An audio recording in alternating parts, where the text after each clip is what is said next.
at ngayon ay nagaganap ang proclamation rally ni Pastor Apollo Kibuloy, hindi lang dito sa may Pasig, Coach Oli, punong-puno.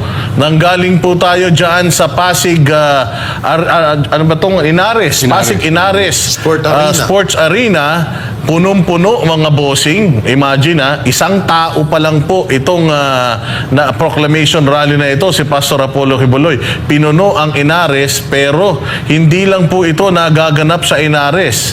Buong Pilipinas nagaganap po ito. May mga gymnasiums po na nagaganap din po itong mga pagtitipon na ito at ayan nga, makikita nyo sa inyong mga screen dyan sa Sorsogon, meron din sa Davao, meron din sa I think sa Pampanga, meron, nandiyan dyan yung kapatid natin na si Brothers Travelers at sa marami pang mga lugar sa buong Pilipinas. Ayan, sa Digos City.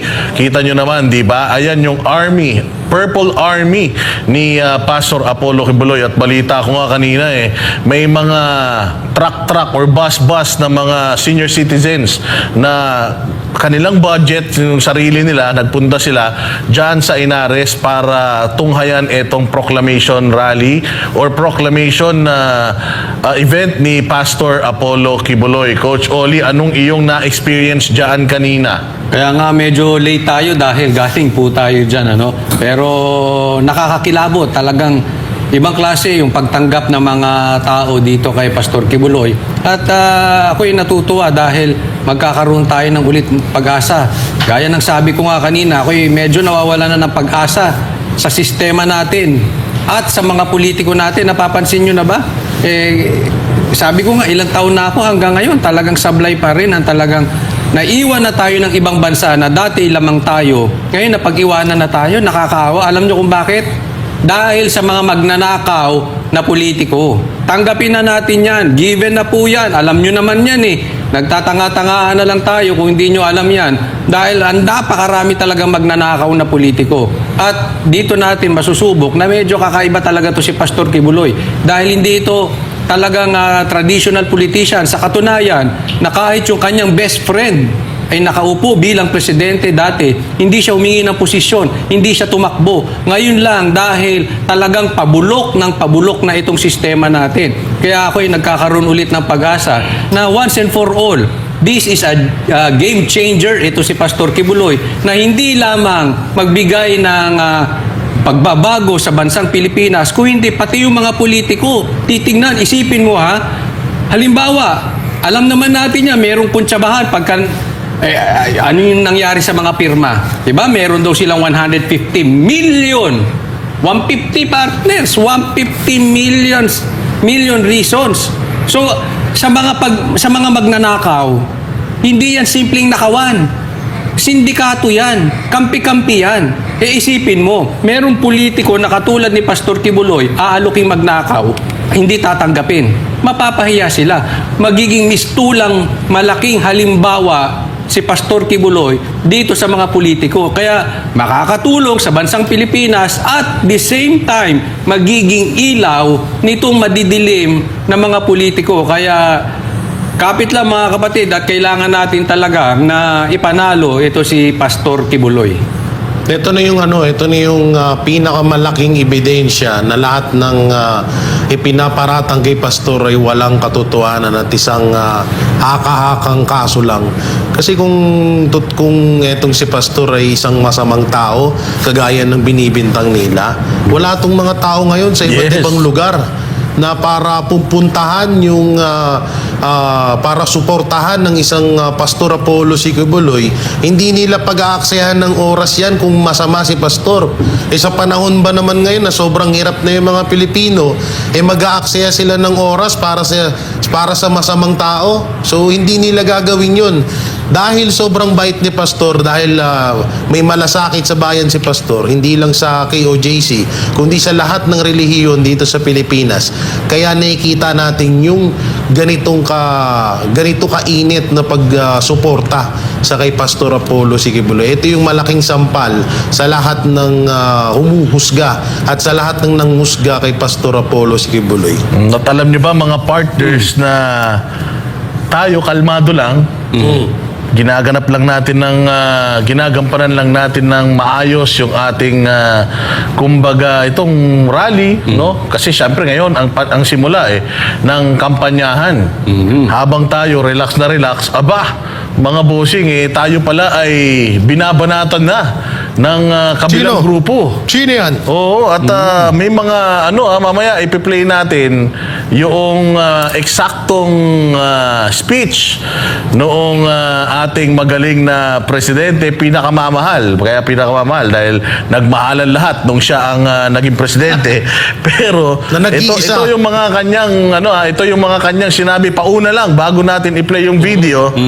Ayan, hirap na hirap daw humanap ng malalakas na kandidato yung mga katunggali niya. At tila mo parang pinabili lang daw ng mga suka or ng suka yung mga kandidato ni PRD. Yun naman talaga kasi talagang na siya nirerekta niya na Wala rin kayabang-yabang itong presidente natin. Wala. Walang kayabang-yabang, no? Mantakin mo, mahina daw itong lineup ni PRRD, pero laman ng speech niya.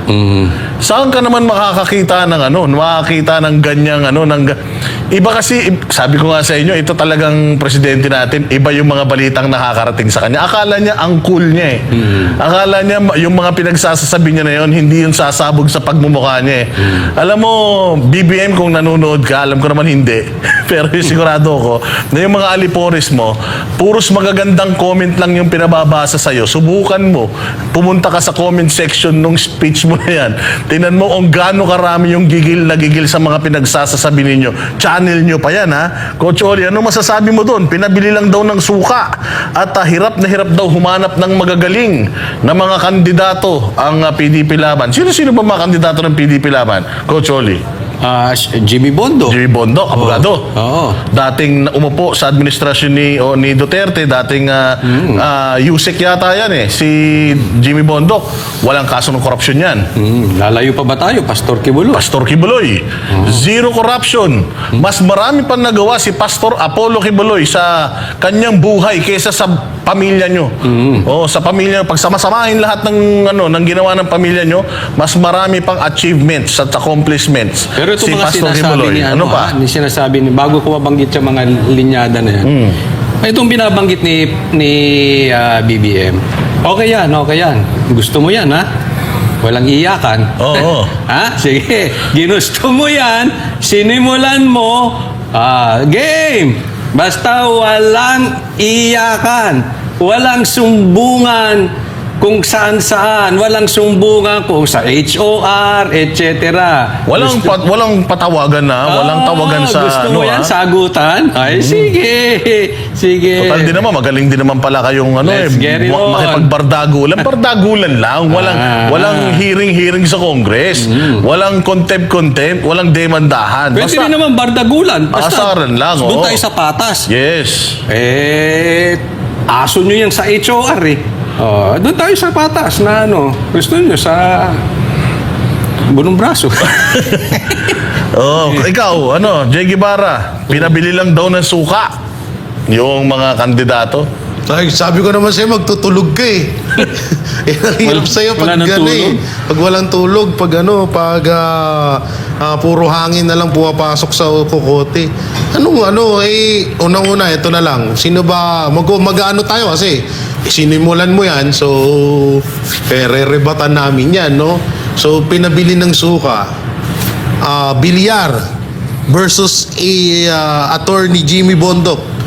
So malayo agwat. Malayo. Bato. Bato de la Rosa versus sino ba mga hindi ko kasi kabisado mga Erwin Tulfo. Oo. Malayo pa rin. Malayo. Kasi Oo. sa bagay, parehas Hindi, silang lamang lang si Erwin parehas dahil- sila mandurugas. Kasi si Erwin daw, nandugas ang kanyang pangalan. Ito rin, nandugas ng kanyang pinag-aralan. Oo. Si Castro ba, nila? Bata ba ito ni Hindi, Marcos? Iba si Castro Team B niya yun, Team B. Yun yung parang Yun yung talagang team B. Kumbaga, bili ito ng Team suka. A niya, yung bagong Pilipinas slate, at saka Team B niya, yung makakaliwa slate. Kanya. So, ito Team lang, A, Team B yan. Dalawa ang niya Kanya pala. Ngayon lang ako na ka-encounter at sa tanang buhay ko. na kung wala naman palang sinabi yung lineup ng Duterte, ba't nagkukuda ka dyan? Tama. Bakit parang nasasaktan ka? Bakit parang big deal sa'yo? Kung walang bilang yung lineup na yan, so dapat wala kang pakialam dyan eh. So bakit kailangan mo pang gamitin yan sa isang speech mo kung walang bilang yan? So ikaw mismo nagpatunay na yung lineup na yan, mabigat yan at Yes. talagang kinakatakutan nyo. Yun ang kabaliktaran sa mga sinabi mo. May dadagdag pa ako. Sige, go. Eto, sigurado ako, hindi kaya lumaban sa PDP to. Pag eto ang nangyari, ay tapos sila. O sige, hamunan tayo. Okay? Yung kampo ni BBM at ang PDP, laban tayo. Drug test. Yun. Hair follicle test. Yabang-yabang mo. Sasabay pa kami, Banateros. Gusto nyo araw-araw, basta sagot ninyo Hindi pala kasama na pala. Pastor Kibuloy. Sige, panalo drug na test kayo. tayo. Ako, Basta sasabihin ko sa inyo, yung PDP, hindi tatanggi sa drug test yan. Pagka may addict sa PDP, patatalsik natin kay PRRD. Ngayon, kung may addict dyan sa slate mo, kaya mo patalsik BBM? Kaya mo pa hair follicle test yan? Drug test. Ako, kaya, siguro, pag sinabi ni drug test kayo lahat. Drug test lahat yan. Ikaw, kaya mo sabihin? Diyan pa lang, taob na kayo eh. Kahit yung vloggers mo, mag-drug test kami, pare-pareho eh. Hindi niya gagawin yun, Coach. Tama ka dyan. Boss Dada, hindi niya gagawin yun. Alam mo bakit? Halimbawa, si PRRD. May dugtong ko lang, boss din, no? Si PRRD nag-utos. Magpa-drug test kayo lahat ng lineup. Sabi naman ni Marcos, magpa-drug test kayo lahat. Sumagot yung mga lineup. Ikaw muna. Bago kami. Hindi magpapadrug test. Di ba? Ganun dapat eh. May mga niliron. Napakayabang eh. Hindi, ito talaga sobrang yabang. Hindi naman kayang panindigan. Nuknukan ka ng yabang. Samantalang nung nakaraang eleksyon, para kang pagong. Hindi ka man lang lumaban sa mga debate, tapos ngayon nagyayabang ka. Tapos merong panawagan ng taong bayan ngayon, pa-drug test ka. Hindi ka nga lumalaban doon sa doon sa hamon ng mga Pilipino. Tapos kung makapagyabang ka ngayon, kung makasita ka sa mga sa mga taga PDP, at meron pa siyang sinasabi dito kay Pastor Apollo Kibuloy na meron daw isang bulaang propeta na tumatakbo, na nakakulong, na may mga kaso. Diyos ko, patunayan nyo muna yung mga kaso nyo. Balita ko secret na lang. Wag na lang natin tayo masyado maingay. Pero yung mga kaso nga sa Amerika, natatapos na. Yung Amerika na mismo ang nagsabi na weaponized yung sistema nila para atakihin at targetin ang mga religious organizations na ginaya nyo dito. Sabi nga nila, nagpunta ka lang ka sa Amerika, pagbalik mo dito, ginaya mo na yung ginagawa ng administrasyon ni Biden sa lahat ng mga religious organizations sa Amerika. Hindi naman lahat, pero sa mga targeted na mga religious organizations sa Amerika Tapos kung makapagsalita ka ngayon, para namang wala kang kaso, meron kang tax evasion na guilty ka. Yung pamilya nyo, ang laki ng ninakaw sa Pilipinas. Ang daming namatay nung panahon ng tatay mo, diktador ang tatay mo. Tapos kung makapagsalita ka ngayon, parang ang linis-linis mo. Bago ka siguro magsalita, tumingin ka muna sa salamin. Gaano karami ang ipinapatay ng mga magulang mo? Naku, dahil sinasabi niya dito sa kanyang speech, na wag na daw tayo doon sa madugo. Tapos na daw yung madugong ira. Madugong ira, sa tatay mo yun. Ang daming nawala, ang daming namatay, na hanggang ngayon hindi pa nakakakuha ng hustisya. Tapos kung makapagsalita ka, parang ang linis-linis nyo. Alam mo, ganyan daw pag ganyan daw kapag under the influence. Puging-pugi siya sa sarili niya. Galing na galing siya sa sarili niya. Na parang ang linis-linis niya na wala siyang kasalanan. Again, okay lang magsalita kayo ng ganyan, pero siguraduhin nyo na kapag binalikan kayo ng masang Pilipino, hindi nyo gigipitin. Hindi kayo babawi ng mga gagamitin nyo yung inyong kapangyarihan para patahimikin yung mga sasagot sa inyo. Siguraduhin nyo na ready kayo na sumagot sa mga batikos na pabalik sa inyo, mga partners. Alam mo, ang dapat din isang sisihin dito si Sandro. Dapat si Sandro, nakikita niya na nagkakamali yung tatay niya. Pinapagalitan niya na kung sino nagpapayo sa tatay niya. Kasi mali talaga. Sino man ang political advisor ng tatay niya, talagang nilalagay siya sa alanganin. Parang, doon na lang sa siege, wala daw pumasok na baril. Sinong loko-lokong bumulong kay Marcos? Para sabihin walang pumasok na baril, isang katutakang baril na pumasok doon. Sinong bumubulong? Sinong advisor niya? Pagalitan mo, Sandro, anak ka dyan, dapat tinitingnan mo rin yung kalagayan ng iyong tatay. Baka parang inuuto siya, baka may bumubulong. Sabi nga ni Amy, mayroong bumubulong-bulong dyan, huwag kang makikinig dyan sa mga nakapaligid sa'yo. Ang problema lang, baka ang bumubulong sa kanya katabi, pagtulog. Yun lang. Pag kayo nang bumulong sa'yo, tapos ka... Diyan mo talaga makikita yung kakapalan ng pagmumukha nitong presidente natin. Paano mo nasabi? Mantakin mo, may lakas ka pa ng loob. Nasabihang bulaang propeta, si Pastor Apollo Kibuloy. Matapos mong pakinabangan yung pera niya, matapos mong pakinabangan lahat ng itinulong niya sa'yo, ganyan pa ang gagawin mo. No wonder, sinisira niyo ang bayang Pilipinas, wala kayong utang na loob doon sa mga bumoto sa inyo. Kasi feeling niyo talaga mga hari kayo Jay. Pero alam nyo, may katotohanan yung sinabi ni BBM Ano? na may bulaang propeta. Pero hindi si pastor. Siya. Hindi naman propeta yan, Jay. Bulaang tao. Bula ang bibig. Bulaang bibig. Hindi kasi ito sa propeta natin, ilan yan, diba? Kung di ako nagkakamali, 12. At doon sa propeta na yun, may isang Judas doon. No, na pinagkalulo niya yung pati ang Panginoon. So, tingnan mo si Marcos. Pagkatapos siya tanungan ni pastor ng mga Duterte, anong ginawa niya? Pinagkalulo niya. So, siya ang may tuturing na Judas. Hindi pala bulaang propeta. No? Ang bulaang propeta, yung mga nasa baba mo, Marcos. Baka magdaan-daan ka, baka nasasaktan sila sa mga sinasabi mo. Kasi sa kanila diretso yun, yung sinasabi mo nga bulaang propeta. Galit na galit daw nga si Abante. Ha? Galit na galit? Oo. Ay, oo nga pala. Yung isang bulaang propeta kasama mo. Baka mamaya magalit sa iyo, masabihan ka ng namo. Ba't nagsasalita pa siya ng ganito? Hayag naman sa taong bayan kung gaano siya kapalang muka at gaano ka user hindi user ng user, user, ibig sabihin ginamit ka niya. Lahat na lang kasi ginagamit nito lahat na lang, ginagamit yung tao, lahat na lang ginagamit, manggagamit talaga Pero nagsasalita ka pa ng ganyan against kay Pastor Apollo Kibuloy. Hindi ka na nga tumanaw ng utang na loob. Binababoy mo pa. Anong klaseng tao ka? Ibang klase, sabi ko, kung ano man yang hinihit-hit nyo, pasa nyo naman. Pasa nyo naman. Anong tinitake nito? Marcos, anong tinitake mo multivitamins? Siguro, ewan ko, baka Sintron. Bactidol. Bactidol. Hindi kasi, sobrang sobrang sokdulang kasamaang tao na talaga na hindi ka tumanaw ng utang na loob. Okay lang siguro na hindi ka na tumanaw ng utang na loob, pero yung may tao na pinagkakautangan mo, babastusin mo pa ng ganito. Anong ginawa sa'yo ni Pastor Apollo Kibuloy para magalit ka sa kanya? Yung mga kaso niya, hinaharap niya yun. Hindi pa tapos, nagsisimula pa lang. So dapat saka ka na magsalita at saka mo na sabihin na siya'y kriminal kapag ka siya'y nabigyan na ng judgment ng korte. Hindi yung pinangungunahan mo. Kaya iniisip ng taong bayan na pinulitika mo lang si Pastor Apollo Kibuloy kasi ang ayos-ayos naman ng tao sa'yo. Wala namang pinakitang masama yung tao sa'yo. Kinain mo yung tinapay niya. Ginamit mo yung istasyon niya. Ginamit mo yung mga bus niya.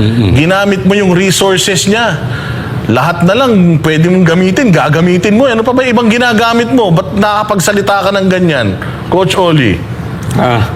Pakinggan na kaya natin yung sige. Maganda pakinggan natin yung kanyang speech para inyong maintindihan ano ba yung pinag-uusapan ng Banateros. Para maasar kayo. Pasok. Wala po sa kanila ang tilang sakristan ng isang bulaang propeta na nasasakdal dahil sa pagyurak sa ating kabataan at sa ating kababaihan. Wala sa kanila ang tagataguyod ng pugad ng krimen, ng sentro ng paglalapastangan ng mga kababaihan na mga pugo. Tayo ngayon ay nasa sangandaan ng ating paglalakbay bilang isang malayang bansa. bilang isang sambayanang may dangal, may sipag at may talino. Tayo ba ay papayag na babalik sa panahon gusto ng kung kailan gusto ng ating mga liderato maging probinsya tayo ng China? Babalik ba tayo sa nakaraan na ibinubugaw ang ating bayan bilang isang sugalan ng mga dayuhan? Nais ba natin bumalik sa landas na umaapaw sa dugo ng mga inosenteng mga bata na inagaw sa kanilang mga anak, mga ina, kinuha sa kanilang mga tahanan at inagaw ang kanilang kinabukasan? Walang nagnanais na Pilipino na mabalik tayo sa ganyang klaseng pagpatakbo. Matindi, Ako, gusto ko makita na sabihin mo yan, Marcos, nang hindi ngumingiwi yung ano mo, ganun ang ganun, nalilikutan ako, nahihilo ko eh. Binabasa mo na eh. Palpak pa. Diyos ko po, kaya magyabang mo. Nagkakautol-utol ba siya, no? Saka ka na magyabang pagka kinausap ka ng international media at nakakasagot ka na ng diretso, hindi yung sarili mong interview, nagmumukha kang tanga. Sa totoo lang, meron siya sinabi rito na na-capture ko, yung kumuha sa mga kabataan daw sa tahanan. Mga NPA yun, kakampi mo ngayon yun eh. Yung mga kumukuha ng mga kabataan sa mga magulang nila para lumaban sa gobyerno at makipagbarilan sa mga alagad ng batas. Hindi ba mga NPA yan? Hindi ba sa ngayon kaibigan mo mga yan, nakipag-peace talks ka pa nga eh. Tapos yung mga sympathizers nila, hindi tayo nagsasabi nun ha. Merong video si Joe Masison na iniisa-isa itong mga mga legal fronts ng CPP-NPA. Hindi ba si Franz Castro hanggang ngayon nakalaya pa, nakakalakad pa, nakakatakbo pa, convicted? Ang trabaho niya kumuha ng mga bata para dalin sa pakikipaglaban. Sino ba talagang kausap mo, Bongbong? Puros kaibigan mo lahat ito eh. Coach Oli. Ito muna, ka-text ko to si si PRRD.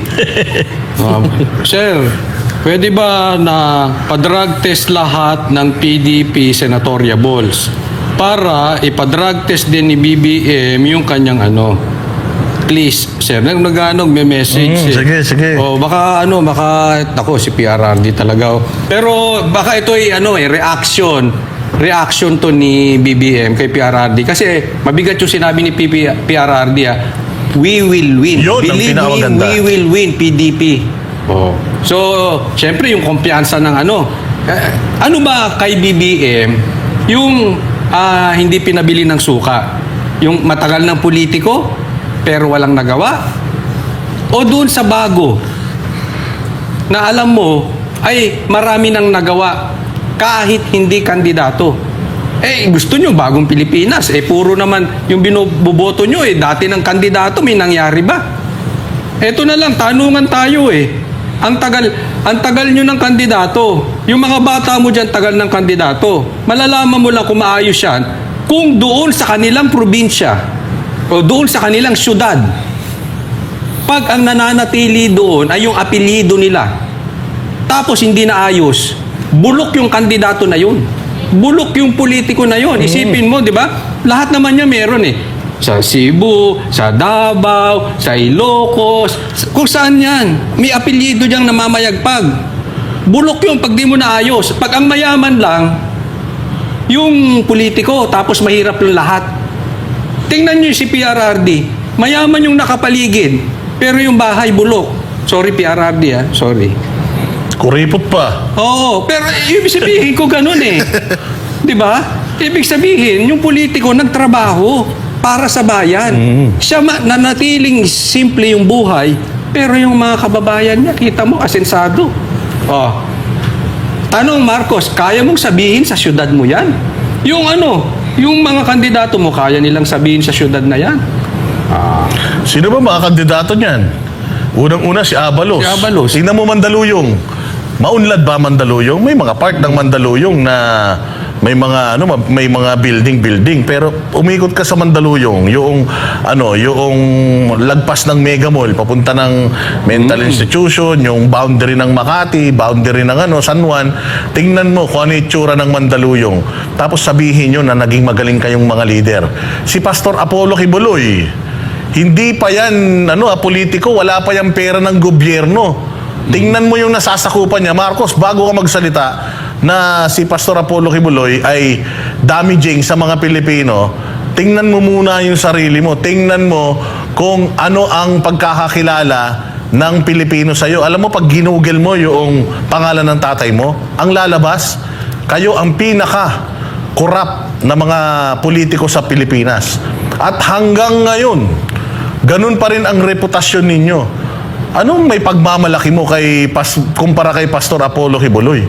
Ano na bang mga nagawa? Ilang taong ka na? You are what? 60 plus? Si Pastor Apollo Kibuloy, 75? Mukha ka pang matanda sa... Sa totoo lang, mas mukha ka pang matanda kay Pastor Apollo Kibuloy. Pangalawa, si Pastor Apollo Kibuloy, mas marami ng mga na-achieve kesa sa'yo. Mas nakilala na si Pastor Apollo Kibuloy sa buong mundo kesa sa'yo.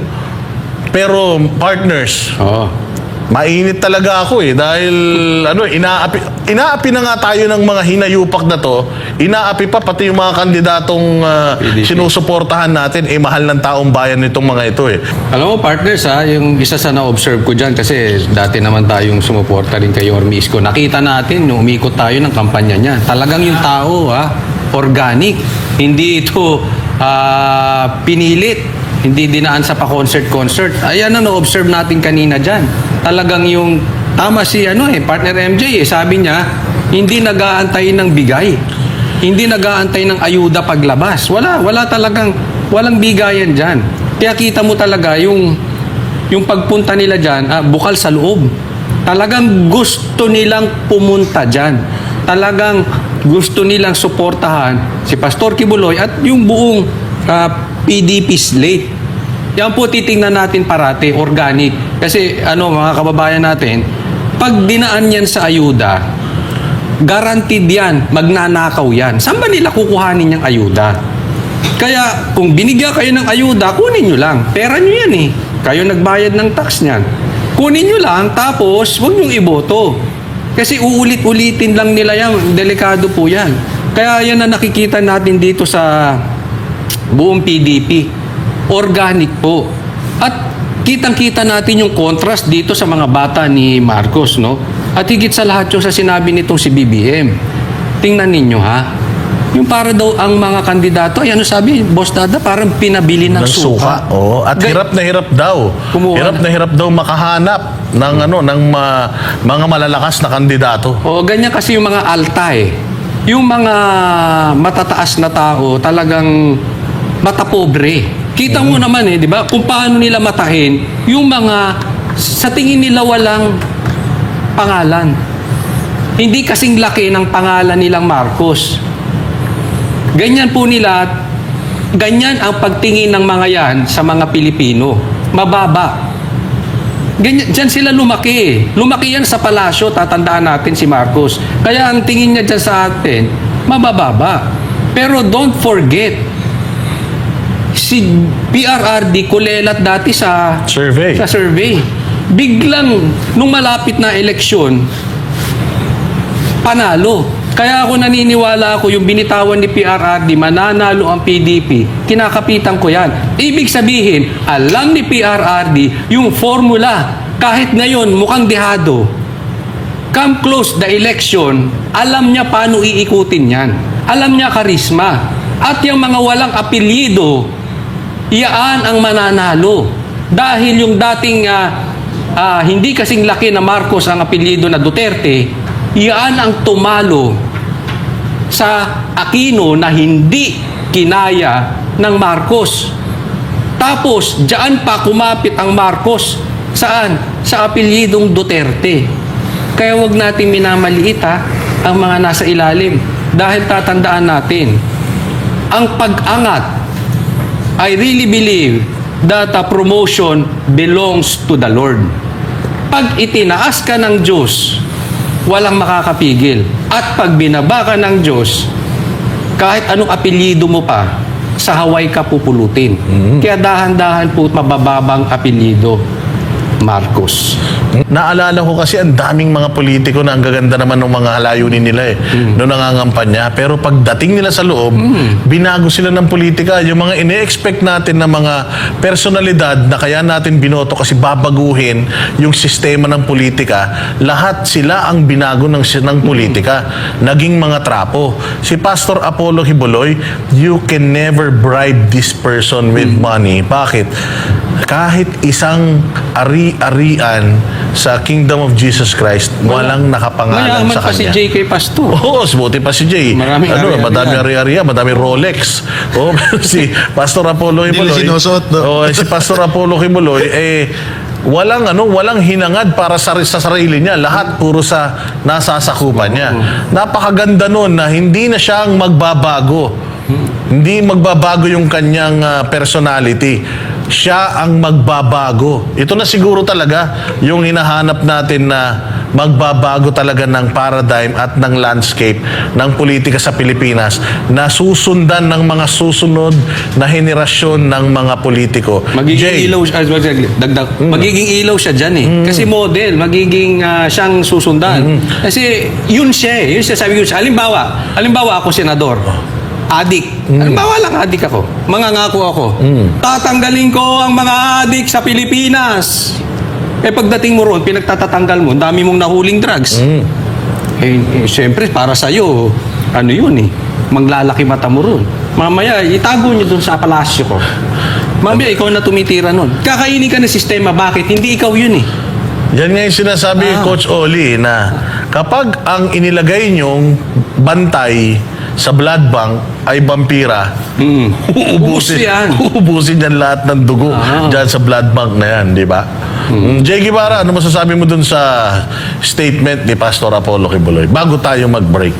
Yun nga, kagaya nung sinabi ko dati kay dating Pangulong Rodrigo Roa Duterte, na kung kay PRRD, ang pinuntirya niya is war on drug. At etong kay Pastor naman is war on corrupt. Diba? War on corruption. Ang kasi, yung droga at corruption, magkapatid yan eh.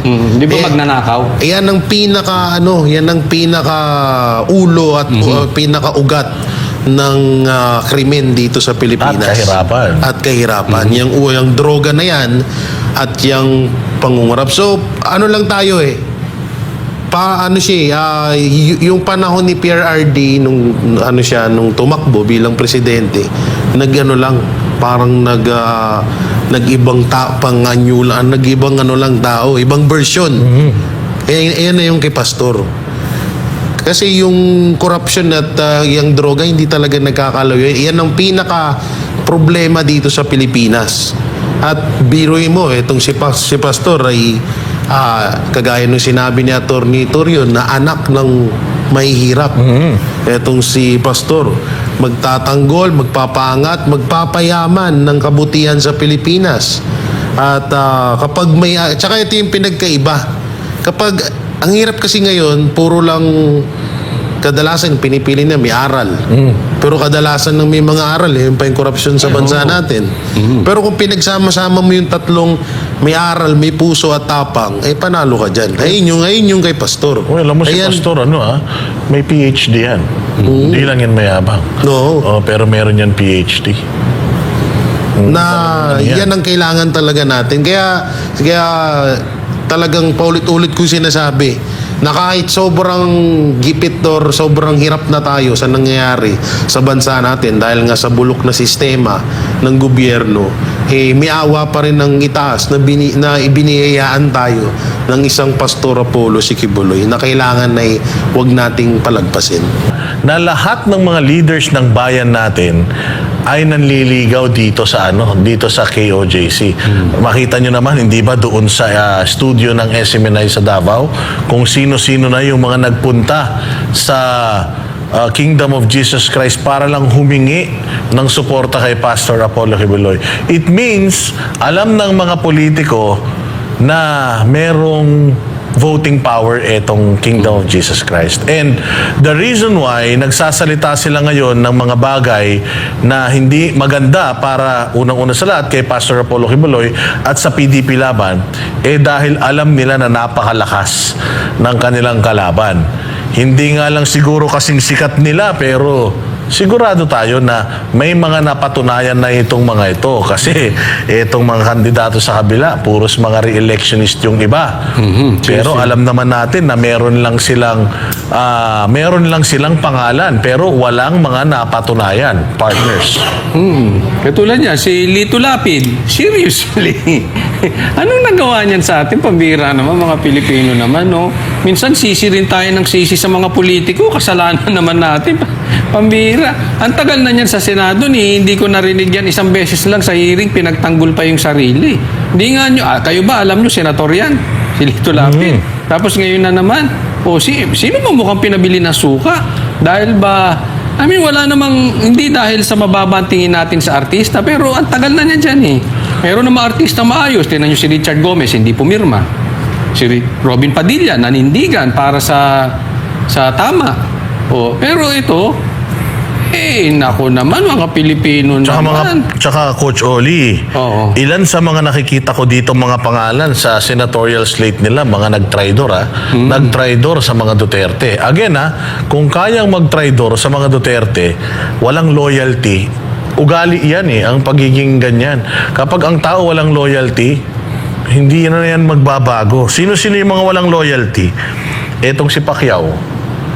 Sinabi nito noon, hahabulin niya. Dapat daw habulin ang mga Marcos sa lahat ng mga paglabag nila sa karapatang pangtao at sa bayan. Pero tumatakbo sa slate ni Bongbong Marcos. Isa din to, si Lacson, na alam ko, tumiwalag na si Lacson Pero ito si Lacson ang nagpasimuno nung drug test noong 2022 Siya ang unang nanawagan, silang dalawa ni Pacquiao nanawagan ng drug test na Sa PIDEA. Oo, sa PIDEA na hindi nag-adhere. Etong si BBM, bigla na lang, may lumabas na may lumabas. Oo. Sino pa ba? Yung mga dito, yung mga tridor. Ito, Abalos, sobrang tridor nito. Oo, kasi alam natin kung gaano kasipsip to sa mga Duterte noon. Nako. Oo, pero ngayon, hindi ba nadikit lang sa mga Marcos? Sa bagay, sabi nga, if the price is right, hindi ba? Isa pa, itong Tolentino. Oo, mga tridor itong mga to. Dating mga kakampi ng mga Duterte na ngayon, hindi na. Syempre, sino pa ba? Ang pinakapinuno ng katridoran sa lahat, Erwin Tulfo. Tridor din yan. Bakit? Mga yan, matindi yan sa mga Duterte. Pinagtatanggol ang mga Duterte, talagang ginamit ng gusto ang pangalan ng mga Duterte para sumikat siya ng gusto. Pagkatapos, isa siya sa mga DDN kay VP Sara doon sa mga inaakusa sa kanya ng mga makakaliwa ngayon. Yan bang hari nila? Oo, ito ang pinuno ng mga Hindi ba si Aimee? Si Aimee, siyempre talagang, ito si Aimee, hindi naman to nag-tridor Kasi si Aimee, siya Tridor lahat talaga. ginamit niya Oo, magagamit din talaga to. Mangga Lahat ginamit talaga. niya So talaga, yun lang masasabi ko sa lahat ng mga ito Kasi itong yung babaeng Cayetano, no choice daw siya Kasi nga, partido di ba, ilang partido yan na nag-merge. Kaya yung ibang mga kandidato daw dito, kahit ayaw nila, dahil re-electionist sila at membro sila ng mga partido na yon, wala silang choice but to run alongside doon sa slate ni BBM. But lahat na ng mga nandirito, Diyos ko, ikumpara naman natin mga partner sa slate ni PRD na alam natin na magseserbisyo talaga sa taong bayan. Marcoleta, Jimmy Bondoc, Pastor Kibuloy, Vic Rodriguez, Bato, Bongo, Gonzales, Lintek, at marami pang iba. Yan. Sabi ko nga sa inyo hindi na importante kung yan sila Philip Salvador kasi marami pa rin mga Pilipino ang may reservation. Wag na natin pag-usapan yun. Itong 11 nabuo nila PRRD, iboto na natin ang diretso. Bakit? Mas kailangan natin itong ipanalo dahil sa napipintong impeachment kay VP Sara. Kasi kung uupo itong mga partido at may utang na loob kay Bongbong Marcos na mga politiko, sigurado tayo, good as impeach na yan si VP Sara actually impeach siya sa Congress pero mas lalo pa yung madidiin sa Senado. At ang ayaw natin is magkaroon ng perpetual disqualification. Kaya double time tayo sa pangangampanya. Etong slate ni PRRD, iano natin yan, ilakad natin yan ng masinsinan dahil dito magsisimula sa 2025 yung totoong check and balances. Ang 2025 elections po ang isa sa pinaka-popular na midterm elections. Usually, Coach Oli, ang midterm elections hindi masyadong pinapansin eh. Kasi nga, senator, pababa lang yung tumatakbo. Ang usually talagang maingay na maingay is yung presidential election. Pero bakit naging sobrang popular nitong midterm elections? Kasi nga, ito yung magdidikta whether sa 2028 meron pa tayong Duterte na iboboto bilang presidente. Coach Oli. Tama yun. Bukod doon sa impeachment, kasi kailangan natin ng numero sa Senado, kailangan natin makabuo ng at least man lang ay 9. Kasi kailangan dyan 2/3. So 16. Pag ang 16 ay bumoto na ma-impeach si BP Sara, convicted siya dyan. Hindi na siya makakatakbo sa 2028. So mas maganda, straight natin yan. Pero bukod doon sa impeachment, ako mas gugustuhin ko ng sumugal doon sa bago. Kasi tinan nyo, halimbawa, si Lito Lapid, yan yung sinasabi ko, yan na siya eh. Yan na. Happy ba kayo doon sa nangyari sa panunungkulan ni Lito Lapid? Huwag na kayong umasa magbabago siya. Yun na yun. Susugal na ako doon sa bago, at least kahit papano may panalo ko. Eh kaysa doon sa luma na alam nyong walang nagawa, susugalan nyo pa, alam nyong talo. Eh para kang umaten ng sabong at tumaya ka sa bibi. Alam mo ng talo eh. Alam mo ng bakit ka pa boboto ron? Unless sa tingin mo, maganda yung ginawa ni Lito Lapid. Ewan ko naman sa'yo kung saan mundo ka na po, saan ka nakatira, baka sa buwan ka. O, halimbawa, si Amy, anong nagawa niyan? Diba? Eh, kayo na maghusga, di ko kayo didiktahan. Pero para sa akin, magbabago na rin tayo. Doon na tayo sa, meron tayong panalo. Yan yung sinasabi natin na gusto mo ng pagbabago, doon ka sa bago. Hindi ko sinasabi na 100% yan ay maayos yan. But if chance ang ating pag-uusapan, dito na tayo sa PDP. At yan ay pupukpukin naman ni PRRD yan. At kung sakaling yan ay manalo at nagkalat yan, aanuhin natin yan. Siguradong Araw-arawin natin yan. araw-arawin natin yan. At mismo si PRRD magsasalita, hindi po pwedeng hindi yan. Jay, sino ba sa mga kandidato sa kabila ang iyong mga paborito? Kabila? Nung kay Marcos? Oo. Wala. Naklanteteng paulit-ulit lang naman umuupo yung mga yan. Tsaka ito ay yung sinabi ni Marcos na pinabili ng suka. Okay yun, at least hindi yun napapanis. Kaysa naman sa pinabili ng betchin. Diba? Nakahangiwi. Ay, ang una-una, betchin. Pag naparami ka ng kain yan, malalason ka. Pwede kang mamatay. Sa suka, hindi yan Tsaka walang napapanis na ulam dyan. No? Tsaka yung sinasabing pinabili ng suka, parang kay Abalos at Tolentino. Pero mo ngayon, hindi niya napapansin, Coach Boss Dada. Sila, nagiging artista ngayon. Si Tolentino, pumasok na rin ha. Sumalang na sa pag-acting. Naging trapo Tapos na. ginagawa na nilang yun na yung pinang-advertise nila sa mga pangangandidato nila. Tapos yung mga linyahan, akala mo talaga ginagawa nila eh. So, lalo si Abalos, ganyan din. Tapos ito, yung mga, tsaka sino boboto sa mga balimbing? Si Pacquiao, ayaw niya dati kay Marcos. Tapos nandun siya. So nagkaka-plastikan lang kayo dyan. Si Tolentino, dating dilawan, tumalon sa Duterte, tumalon na naman ngayon sa Marcos. Kung ang mga Duterte nga, tinarantado ng mga yan kung yung mga politiko na yan, hindi naman sa paninira, pero kung nagawa nga nilang traidorin ng mga Duterte, kayang-kaya rin nilang gawin yan sa inyo. dyan sa lineup. Ngayon, hindi nyo pa masyadong hindi nyo pa masyadong mararamdaman yan kasi nga kanya-kanya kayong gamitan dyan. Soon, tingnan nyo, kayo din yung magtutuklawan dyan. Boss Dada. At yun nga, sabi nga ng COMELEC, mga partners, dapat daw yung mga inyong statement ay hindi nakakasira doon sa kalaban na kandidato. Pero tingnan nyo naman, presidente mismo ng Pilipinas, yung nauuna sa Sabi ganitong mga ng COMELEC. Oo, sabi ng COMELEC, di ba? Kaya nga sabi nga is, kaya nga as much as possible, gusto nilang bawasan yung mga vloggers or social media personalities na mag-endorse ng mga kandidato kasi nga minsan daw ginagamit yung mga influencers para siraan yung kabilang kandidato dahil meron silang ikinakandidato. At sabi nga din ng COMELEC na kung ikaw ay magkakandidato ng mga politiko, kailangan hindi lang isa. Kailangan madami. Pwede ba pasingit ako konti sige lang, yan go. sa COMELEC na yan? Nagtataka ako dito sa COMELEC. Ang dami ni katod niyan, yung sinabing wag daw siraan yung kabilang Oo. yung halimbawa yung lineup ng PDP, wag sisiraan yung lineup ni Marcos. Ano man tawag doon? Pwede naman daw mangampanya lang Oo. nang hindi nakakasira sa kalaban na kandidato. Pero pwedeng gamitin ng presidente. Ayun na nga. Yun nga ang masama. So halimbawa lang ang PDP senatorial lane Slate.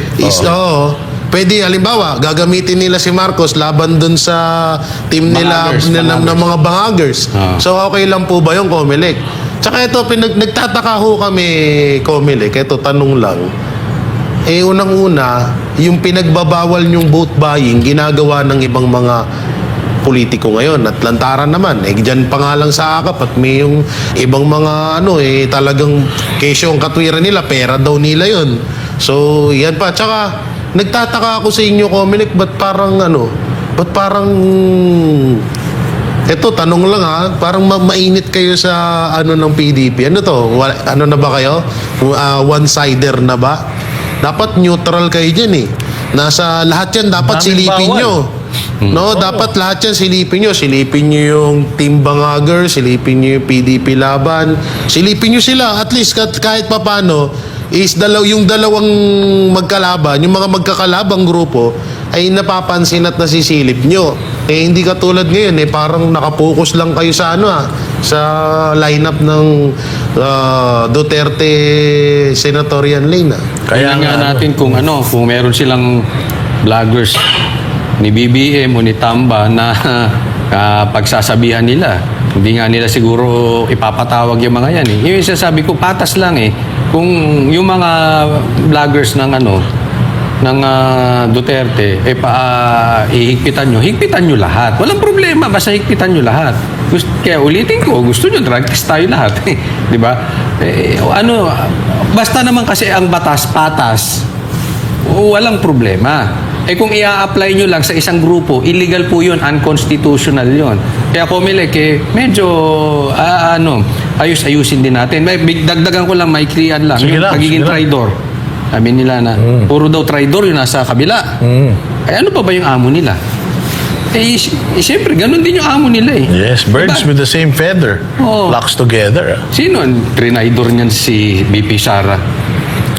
Eto, kahit mga bashers, alam nila hindi mananalo si BBM kung tumakbong presidente si BP Sara. Kaya lang nanalo yan. Dahil kay BP Sara, hindi ka siya nanalo kay Lenny. Ganyan ka-traidor yan. Anong ginamit niyan? SMNI at si Pastor Kibuloy. Diba? Kung hindi, niyari yan sa debate. Tapos na-traidorin pa niya. Kaya itong mga ito, kaya sila nagkakasama-sama Pero ipipredict ko ulit yung napredict ko before. Dahil sabi ko, before the 2022 election, walang totoong unity team. Hindi talaga yan. Kunwarian lang yan. Si Marcos, hindi yan makikipag-unify. Kita niya, ano nangyari? Tama ba ako doon o correct? Correct. Oo. Mas pa nga tapos ka na ba, Hodge? Kung sa totoo lang, kung hindi ginikipit si Pastor at ang SMNI, halimbawa maglaban bilang Vice President si Marcos, at si Pastor nang walang tulong ng kahit sino. Oo. Baka talunin pa ni Pastor yan eh. Oo, hindi, si hindi si Marcos. Kung ngayon ang eleksyon, ha? Kung talagang idadaan sa yung malinis na halalan, hindi mananalo yan kay Pastor. Baka nga sa debate pa lang magdudubidap-dap na yan. Ang kaya lang talunin nito, kunwari eleksyon niya. Oo. Kung ang kalaban ni Marcos si Trillanes. Yun, May- pwede. may Tsaka si pag-asa. Gadun. Silang tatlo. Yan, sila. silang tatlo. Yan, bagay yung magsama-sama. Pero sobrang hirap din ng susuungin na landas na yung slate ni BBM, yung Bagong Pilipinas. Mahirap kasi ang dami talaga nilang iskandalo na ang dami nilang iskandalo na pwedeng ibato sa kanila eh. Ito lang issue ng GAA, yung issue malaki yun. ng blankong Malaki. BICAM report. Sabi ko nga sa inyo the reason why kahit na walang session ang Congress, gusto pa rin nilang magpatawag ng special sessions para sa mga vloggers. Talaga? Ibig sabihin, gusto talaga nilang patahimikin etong issue na to. Ang masaklap dito, humakbang ng legal yung grupo yung grupo nila Pantaleon Alvarez Kung merong mga tao na talagang reputable or may reputasyon para questionin ito, yan yung mga aktibong congressman, lalong-lalo na yung mga dating Speaker of the House. Kaya hanggang ngayon, kaya ito si BBM, hanggang ganito na lang, kaya na lang niya magbato ng mga unbecoming words para sa mga kalaban nila. That is because kailangan niyang gumawa ng ganitong mga iskandalo. Mas madali kasing magsalita ng ganito kaysa sumagot ka doon sa totoong issue Ang yabang-yabang nating sitahin yung mga kalaban natin, pero ang daming hinihiling na paliwanag sa inyo ng taong bayan. Wala kayong naisasagot na tama. Na dapat ikaw mismo ang nagli-lead ng yung investigation dahil yung pinirmahan mong GAA ay pwedeng makapaghila sa iyo pababa, ikaw pa yung nagtatanggol sa mali. Mantakin mo, Coach Holly, yung pumirma or nag-fill in the blanks according to Kimbo Technical Working Group, according to yung former Speaker of the House na si Pantaleon Alvarez, ang trabaho lang daw pala talaga ng mga yun is i-correct yung mga typographical errors at saka mga grammatical errors. Hindi pala sila allowed na maglagay ng mga numbers doon. Kahit na iutos sa kanila, hindi pala pwede yun. So, yun mga bossing ang sa kanila ngayon. Yun ang talagang nagtutulak sa kanila. The reason why nakakapagsalita sila ng ganito. Tsaka proclamation rally nyo yan Sana ang inilalabas nyo dyan kung ano yung plataforma nyo. Pero dahil wala kayong plataforma, sinisiraan nyo na lang yung mga kalaban ninyo. Correct. Mapapahiya kayo ng malaki kapag nagdebate na. Balita ko, marami tayong inimbitahan dito sa sukatan na hindi nagko-confirm. Bakit? Bakit ayaw nyong humarap sa taong bayan? Bakit ayaw nyong humarap sa tanungan? 'Di ba? Bakit ayaw nyong humarap sa mga debate? Yan ang isang malaking tanong. Palagay mo, Go, kita, go. si Lito Lapid kaya atin ng debate.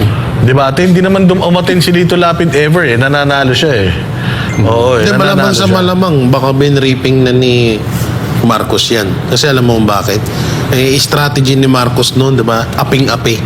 So, hindi rin hindi rin nakikipagdebate. Sa SMNA nga lang ang dinaluhan yan. So, baka ituro niya yun sa mga bataan niya. Hindi, malamang iwasan talaga nila itong SMNI.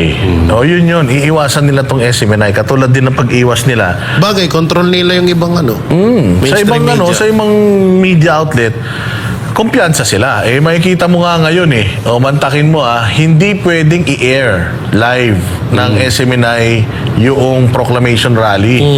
Hindi pwede. Kasi nga, dapat kapag nag-air ka ng live, Bibilang na sa oras. mabibilang na sa oras at saka doon sa binayaran mo yung network.